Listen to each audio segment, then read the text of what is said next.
Salut tout le monde, alors j'espère que vous allez bien. Je lance aujourd'hui avec cette vidéo le format vlog, où je vais parler voilà, de choses liées à la musique et aux difficultés que ça peut engendrer dans la vie de tous les jours, en restant évidemment positif. Alors, je fais cette première vidéo, parce que je me suis pris une claque le 31 mai. J'avais mis énormément de moi dans ce concert du 31 mai, à l'auditorium Rostropovitch de Beauvais, qui m'a été prêté gracieusement. Et je me suis pris une claque. Alors bon, recontextualisons avec des éléments temporels. Alors, premièrement, il faut savoir que j'ai enregistré un disque qui s'appelle Texas Tapes Volume 1, que j'ai fait mixer et masteriser au studio Walnut Grove d'Amiens, par mon grand ami Axel. Alors j'ai commencé à l'enregistrer, je crois, en mai 2023, et j'ai fini les prises, on va dire à l'automne 2023. Mais il faut savoir que voilà, j'avais commencé à l'écrire euh, juste, enfin, pendant le Covid, donc en mai 2020 à peu près. C'était resté dans mes tiroirs parce que j'avais fait un album qui s'appelait La Déliaison, qui est sorti entre temps.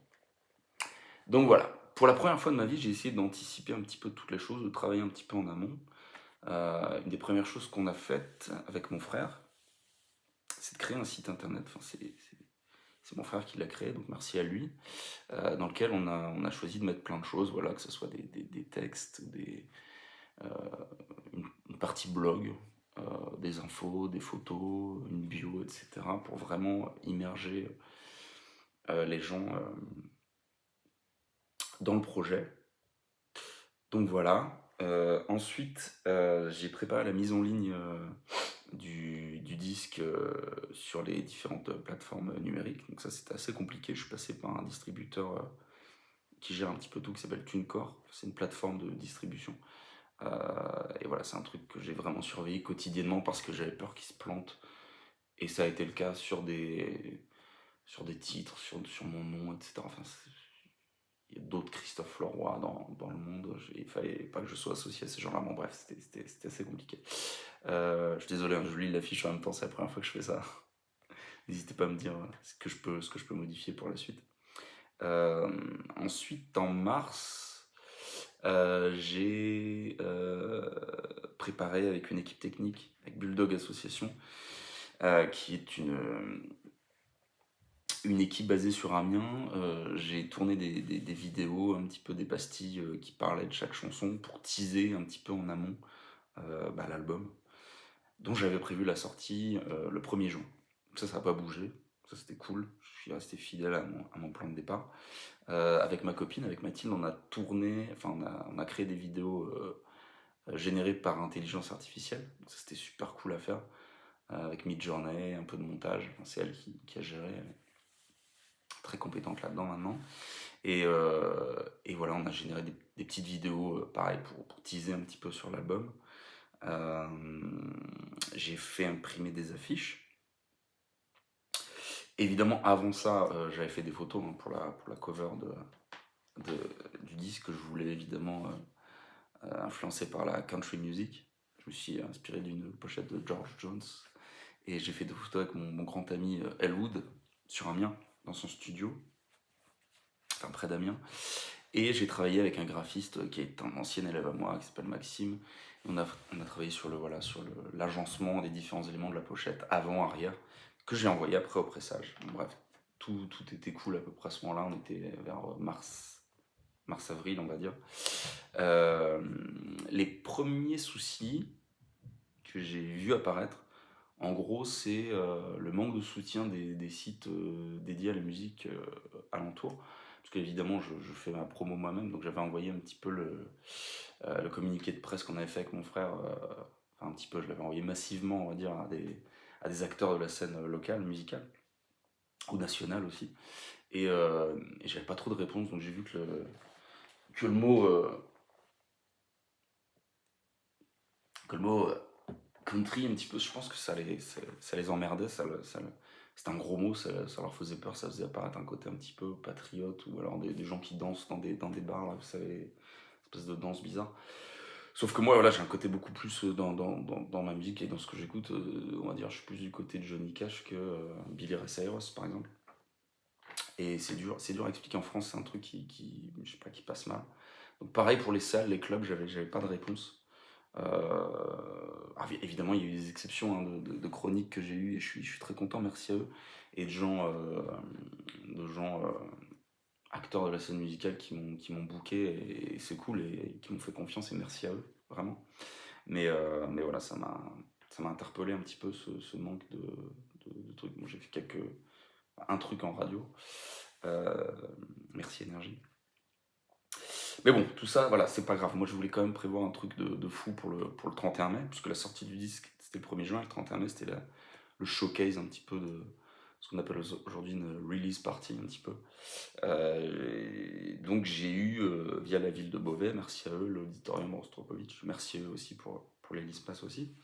Et je voulais proposer un truc quali, c'est-à-dire avec une équipe technique, etc., avec du son, de la lumière, pour proposer vraiment mon répertoire sous son meilleur jour.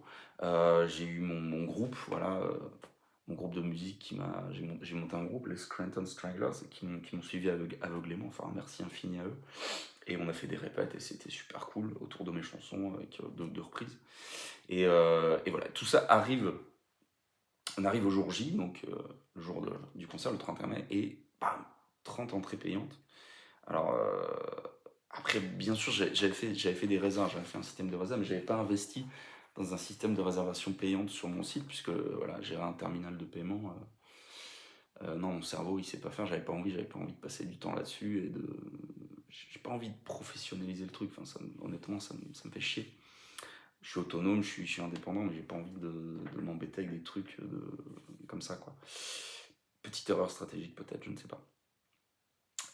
Donc voilà, merci aux bénévoles le jour J qui m'ont aidé à la caisse et qui m'ont dit après voilà, que sur la plus de 50 entrées payantes, enfin de résa virtuelles que j'avais emmagasinées dans un document Excel que j'avais imprimé et que je leur avais filé, j'ai eu uniquement 30, enfin moins de 30 entrées payantes puisqu'il y avait des invites.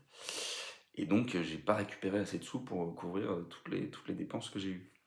Je m'attendais franchement à un effet bouche-à-oreille. Et je pensais naïvement que des gens allaient venir. Enfin, voilà, je me suis pris vraiment, vraiment une claque. En plus, j'ai dû prendre de la sécurité parce que le plan Vigipirate était renforcé. Donc, sécurité que j'ai dû payer. Euh, et puis voilà, la SACEM que j'ai reçue il n'y a pas très longtemps. Donc, une somme assez rondelette. Ce qui est assez ironique puisque c'est mes chansons, mais on doit avancer les trucs. Normalement, ils me sont reversés après, sauf que voilà, je développerai peut-être ça dans une autre vidéo basé uniquement sur ça, mais j'ai été signé chez Universal Publishing et c'est eux qui gèrent mes droits d'édition et donc je retoucherai pas tout de suite les droits, ça me fera peut-être jamais. Donc voilà, c'est un concert qui m'a franchement coûté cher, c'est pas le problème hein, du prix, voilà, je me suis pris vraiment une claque dans la gueule. Mais voilà, c'est comme ça. Alors je me rappelle que j'ai joué le lendemain, le 1er juin. Euh, Heureusement, je faisais un concert avec mon groupe, avec Sliders. Ça m'a remis les idées en place, ça m'a fait du bien. Mais j'ai quand même mis voilà, un mois. Ça fait un mois et là, je peux enfin en parler sereinement.